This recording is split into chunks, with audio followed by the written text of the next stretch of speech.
Productivity क्या है? अगर एक कांस्टेंट इनपुट आ रहा है सोलर एनर्जी का, तो हमें वो रिक्वायर होता है हमारे इकोसिस्टम के लिए to function and sustain. Primary productivity क्या है? वो अमाउंट बायोमास का या फिर एक ऑर्गेनिक मैटर का जो प्रोड्यूस्ड हो रहा है पर यूनिट एरिया एक गिवन टाइम पीरियड में बाय प्लांट्स के द्वारा ड्यूरिंग फोटोसिंथेसिस, वो हमारा होता है प्राइमरी प्रोडक्टिविटी। ये एक्सप्रेस्ड होता है वेट में जो कि ग्राम पर मीटर स्क्वायर है। अगर एनर्जी के टर्म्स में बात करें तो किलो कैलोरी पर मीटर स्क्वायर होगा। तो रेट ऑफ बायोमास प्रोडक्शन जो कि क्या कहलाता है? प्रोडक्टिविटी। अब प्रोडक्टिविटी जो है वो एक्सप्रेस्ड होती है वेट में ग्राम पर मीटर स्क्वायर पर ईयर, या फिर किलो कैलोरी मीटर स्क्वायर पर मीटर स्क्वायर पर year to compare productivity of different ecosystem. ये डिवाइडेड होता है जीपीपी और एनपीपी, ग्रॉस प्राइमरी प्रोडक्टिविटी या फिर नेट प्राइमरी प्रोडक्टिविटी। अब ग्रॉस प्राइमरी प्रोडक्टिविटी क्या है? वो rate of production of organic matter during photosynthesis, मतलब फोटोसिंथेसिस के दौरान जो भी ऑर्गेनिक मैटर प्रोड्यूस्ड हो रहा है उसके रेट को हम कहेंगे ग्रॉस प्राइमरी प्रोडक्टिविटी। ये a considerable amount of GPP utilised by plants in respiration. एक कंसिडरेबल अमाउंट जीपीपी का यूटिलाइज्ड होता है प्लांट्स के द्वारा रेस्पिरेशन के दौरान। GPP minus R is equals NPP, मतलब ग्रॉस प्राइमरी प्रोडक्टिविटी में अगर मैं रेस्पिरेटरी लॉस निकाल दूं तो वो मेरा नेट प्राइमरी प्रोडक्टिविटी कहलाता है, जो कि क्या है? वो available biomass for the consumptions to heterotrophs, herbivores या फिर डिकम्पोजर्स। सेकेंडरी प्रोडक्टिविटी क्या है? Rate of formation of new organic matter by consumers के दौरान, मतलब एक नया ऑर्गेनिक मैटर जो बन रहा है उसको मैं क्या कहूँगी? Secondary productivity. जो प्राइमरी प्रोडक्टिविटी है वो डिपेंड करती है प्लांट की स्पीसीज पे जो इनहेबिट करती है एक पर्टिकुलर एरिया में, साथ ही साथ डिपेंड करती है कई सारे इन्वायरमेंटल फैक्टर्स पे और अवेलेबिलिटी ऑफ न्यूट्रिएंट्स पे, तो and photosynthetic capacity of the plant. तो देयरफॉर ये वैरी करता है डिफरेंट टाइप ऑफ इकोसिस्टम में। जो हमारा एनुअल नेट प्राइमरी प्रोडक्टिविटी है पूरे बायोस्फीयर का, वो है nearly about 170 billion tons of dry weight of organic matter. Of this, despite occupying 70% of surface, productivity of oceans are only 50 billion tons. Rest of course is on land. मतलब अगर 70 in spite of occupying, मतलब उसको हटा के, in spite of उसको हटा के अगर वो ऑक्यूपाई करें, अगर 70% उस सरफेस की, मतलब ओशन की प्रोडक्टिविटी का सरफेस, तो वो सिर्फ 50 बिलियन टन्स ही होगा, बाकी का जो बचा हुआ होगा वो लैंड पे होगा। अब इस लो प्रोडक्टिविटी ऑफ ओशन का रीज़न क्या है? क्योंकि इसमें काफ़ी लो न्यूट्रिएंट्स होते हैं, काफ़ी कम सनलाइट पहुंचती है, लिमिटेड सनलाइट होती है, और जो बायोमास है फाइटोप्लैंक्टन्स का वो कम होता है।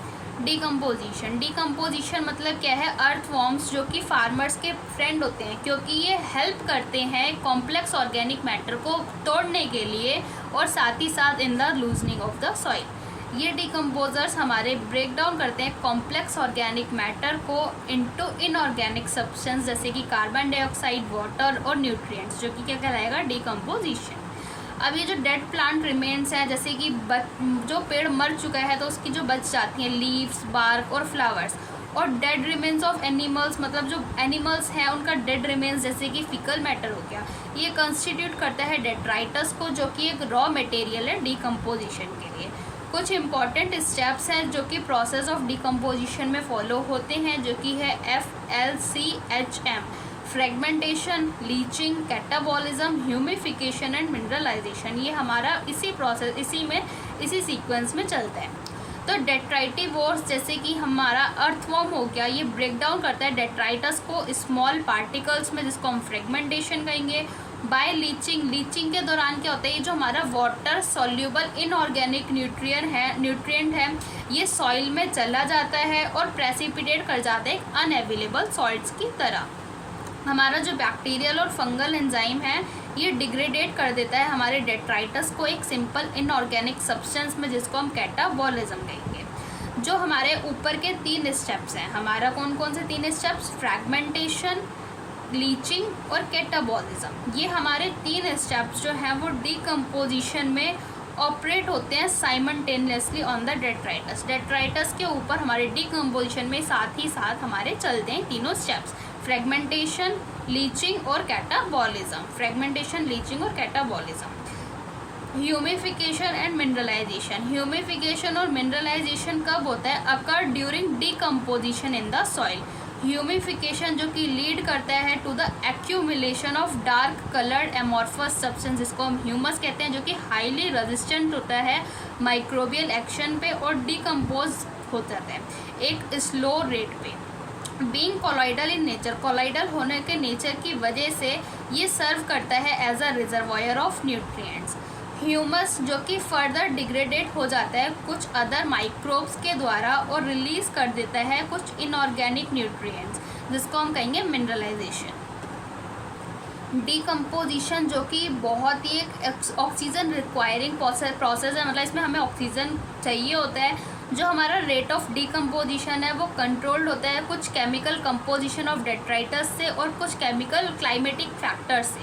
अब एक पर्टिकुलर क्लाइमेटिक कंडीशंस क्या हो सकती हैं? डिकम्पोजिशन के रेट को अगर हमें स्लो कराना है तो हमारा डेट्राइटस रिच होना चाहिए लिग्निन और काइटिन में, और अगर हमें डिकम्पोजिशन के रेट को फास्ट कराना है तो हमारा जो डेट्राइटस है वो रिच होना चाहिए नाइट्रोजन और वाटर सॉल्यूबल सब्सटेंस जैसे कि शुगर में। हमारा टेम्परेचर और सॉइल मॉइस्चर जो है वो हमारे काफ़ी इंपॉर्टेंट क्लाइमेटिक फैक्टर्स हैं जो रेगुलेट करते हैं डिकम्पोजिशन को through their effect on the activities of soil microbes. हमारा जो वार्म और मॉइस्ट इन्वायरमेंट है वो फेवर करता है डिकम्पोजिशन को, वेयरएज जो लो टेम्परेचर और एनएरोबायोसिस है, मतलब ऑक्सीजन के एब्सेंस में, वो इनहिबिट करता है हमारे डिकम्पोजिशन को, जो कि रिजल्ट करता है इन building up of organic materials. अब जैसे कि हमारा एक ट्री है, इस tree grows in the soil, ये क्या करा? ये हमारा सॉइल में ग्रो करा, जिससे हमारी ये पत्ती है जो ग्रीन फॉल है, ये जो ग्रीन पत्ती थी वो नीचे झड़ गई। अब इससे क्या हुआ? जैसे कि हमारे यहाँ पे सम आर ईटन बाय, मतलब कुछ क्या हुआ जिसमें से कई इंसेक्ट्स ने उस पत्तियों को खा लिया, कई अदर एनिमल्स ने, और जो न्यूट्रिएंट और एनर्जी थी वो एंटर कर गई फूड वेब में। अब यहाँ से क्या हुआ? फिर से कुछ न्यूट्रिएंट्स जो कि लीच कर गए सॉइल में बाय केमिकल एक्शन, जिससे क्या हुआ? ऑर्गेनिक रिच सॉइल बन गई। वहाँ पे क्या हुआ? फर्दर डिकम्पोजिशन हुआ अर्थवॉर्म के द्वारा, बैक्टीरिया के द्वारा, सॉइल के, माइट्स के और फंजाई के, और ये ऑर्गेनिक मटेरियल वापसी सॉइल की मदद से फिर से ट्री में चला गया। यहाँ से और क्या हो सकता है? जैसे कि हमारे जो लीव्स हैं वो पार्शियली कंज्यूम करते हैं बाय डिकम्पोजर्स, जैसे कि फंजाई और बैक्टीरिया। ये begin to lose form and become litter, ये क्या करते हैं? ये अपनी फॉर्म को लूज करना शुरू कर देते हैं और लिटर बन जाते हैं। इससे यहाँ पे क्या हुआ है? फर्दर डिकम्पोजिशन हो जाता है इनका फिर से।